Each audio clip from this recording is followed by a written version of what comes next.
ایک سوال حضرت یہ تھا کہ سحری کے وقت جب وقت داخل ہو جائے، اذان کا، فجر کا وقت داخل ہو جائے، تو لوگ اذان کے وقت کچھ کھاتے پیتے ہیں یا پانی پیتے ہیں یا دانت صاف کرتے ہیں ٹوتھ پیسٹ کے ساتھ یا منجن کے ساتھ. کیا ان کا روزہ صحیح ہو جاتا ہے یا ان کو اس چیز میں احتیاط کرنی چاہیے؟ اس بارے میں بھی رہنمائی فرمائیں. ہاں، اس سلسلے میں بھی بہت زیادہ لوگ جو ہے پریشان حال ہے کہ کیا کیا جائے. دیکھیے، نماز یہ روزہ رکھنا اور توڑنا، اس کا تعلق جو ہے وقت کے ساتھ ہے.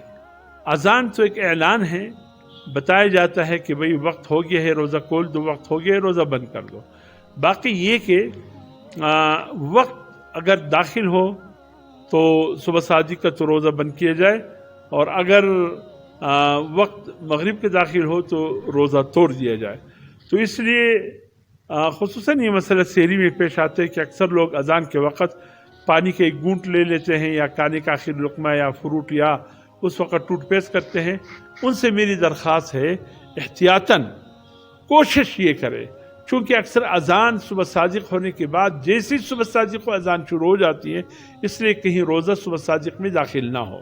1 منٹ کا مسئلہ ہوتا ہے تو 1 منٹ پہلے اذانوں سے پہلے روزہ بند کیا جائے، ٹوتھ پیسٹ بھی نہ کیا جائے، کھانا روٹی وغیرہ نہ لیے جائے. خطرہ ہے کہیں ایسا نہ ہو کہ روزہ وقت داخل ہونے کے بعد کوئی بند کرے، پھر وہ روزہ نہیں ہوگا. اس لیے احتیاط یہ ہے کہ اذانوں سے 1 منٹ پہلے پانی کے تقاضا ہو یا کچھ کھانے کا ایک لقمے کا کوئی طلب باقی ہے یا ٹوتھ پیسٹ کرنا ہے، منجن لگانا ہے، اذان سے 1 منٹ پہلے فارغ ہو جائے.